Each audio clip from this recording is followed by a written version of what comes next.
Everyone's launching an AI app these days. It feels like every week you see a new headline. A solo founder who knew zero code 6 months ago just built the next big thing and raised $1 million. It's the new gold rush. But when you peel back the layers of hype and look at the actual numbers, the economics behind these shiny new AI tools, a very different, much uglier picture emerges. So let's talk about it. Is the AI software business really the future, or is it a giant bubble waiting to pop? We're going to break down the economics, the margins, and why most of the AI apps you see today are actually terrible businesses. First, let's understand why traditional software companies are so profitable. Think about a classic B2B SaaS company like a project management tool or a CRM. Their gross margins are incredible, usually between 70 to 90%. Why? Because once they build the software, the cost to serve each new customer is almost zero. It's just a few lines of code, a database entry. It's infinitely scalable and incredibly cheap. Now, let's look at AI native SaaS. The margins here are a disaster in comparison. We're talking 30 to 60%, and that's for the best-in-class products. Anthropic's Claude, one of the most advanced models out there, reportedly has a gross margin of around 55%, and that's considered top tier. Most others are far, far lower, so what's dragging these numbers down? Unlike traditional software, every single time a user interacts with an AI app, it costs real money. There are ongoing, variable costs that pile up fast. You've got API calls to models like GPT-4 or Claude. You have massive compute usage, especially for anything involving images or video. There are model licensing fees. And all of this runs on expensive, GPU-heavy infrastructure that burns through cash. Plus, you need AI moderation to filter out harmful content, which is another constant cost. This completely flips the old SaaS model on its head. For an AI app, scaling isn't cheap, it's incredibly expensive. More users means more costs, not more profit. Now, you might see some AI products claiming they have higher margins. But there's a dirty little secret here: dead subscribers. A lot of their profit comes from people who signed up during the hype, paid for a subscription, and then barely used the product. It's like that gym membership you keep forgetting to cancel. Another trick is bundling. You see these offers everywhere: 100 AI tools for creators for one low price. This inflates revenue numbers in the short term, but it's not sustainable. As the novelty wears off, people will start looking at their bank statements and ask, am I actually using this? That's when usage-based churn kicks in, and those high margins will evaporate. This whole situation reminds me of the classic technology hype cycle. Right now, generative AI is at the peak of inflated expectations.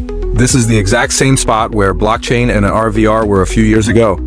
Everyone was convinced they were going to change the world overnight. And while the technology was revolutionary, there were very few truly monetizable, scalable use cases at the time. Gen AI is following that same pattern. The hype is massive, but the profitable business models are few and far between. But wait, you might say, lots of successful tech companies lost money for years. And you're right, giants like Asana, Monday, Calm, and Marketo were unprofitable for a long time while they grew. But here's the critical difference: their unit economics were sound. Each new customer added more value than they cost. They were losing money on marketing and sales to acquire customers, not on the product itself. Pure-play AI apps can't operate like that. Their unit economics are fundamentally broken. Their costs don't just scale with users.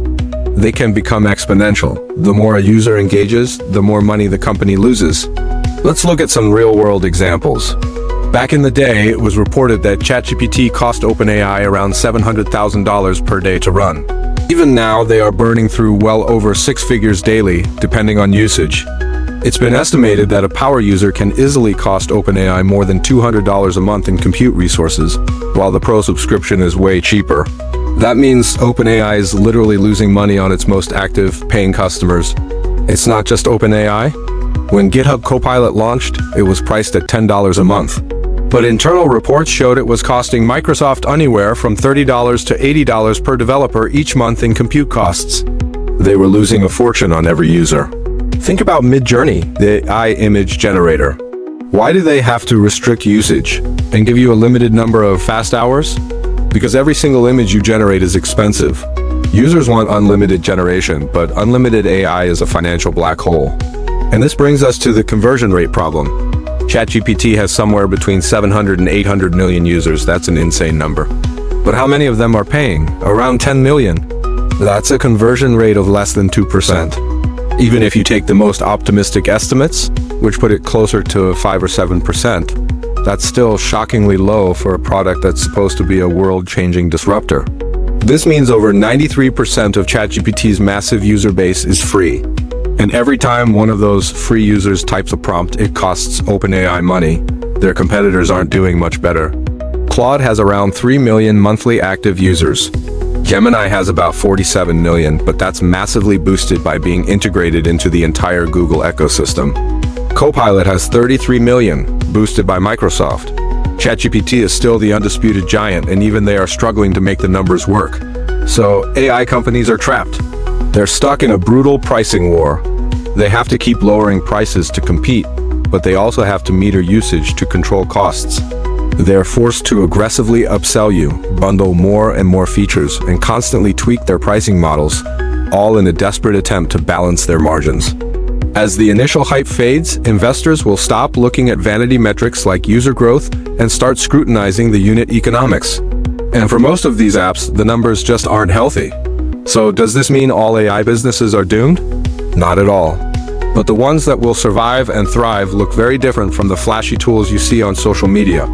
The sustainable AI startups are the ones focused on solving real, tangible business problems. They're automating tedious, text-heavy workflows. They're helping companies process and understand mountains of documents. They're integrating AI into existing software for accounting, HR, legal, and sales. These tools solve a problem that existed long before AI, and AI just makes the solution better. These aren't sexy billion-dollar ideas that go viral overnight, but they are profitable, stable, and deliver real value. The truly massive opportunities for AI aren't in creating another chatbot or profile picture generator. They're in the boring industries. Think accounting, law, enterprise software, pharma, compliance, contract negotiation, and case analysis. These are slow-moving industries with huge, expensive pain points and very little tech competition. If you can build an AI tool that solves a hard problem in one of these areas, you don't just have a business, you have a potential unicorn. At the end of the day, value will always win over hype. It's easy to get people to try your new AI app. It's easy to sell them a story based on fear. AI is going to replace your job, you need this tool to keep up. It's even pretty easy to get them to pay for it once. But delivering real, consistent value that makes them stick around month after month, that's the real test. Retention and conversion, not virality, will be the metrics that determine who survives this AI boom. So, the next time you see a new AI app and worry that it's going to make your job obsolete, ask yourself one simple question. Would this product still solve a real problem if you took the AI out of it? If the answer is no, then don't worry. The hype will fade, the funding will dry up, and your job is probably safe. Because in the long run, the boring, profitable businesses are the ones that always win. Thanks for watching. If you found this breakdown useful, make sure to like, subscribe Mind Facts, and hit that bell icon so you don't miss our next video. See you next time.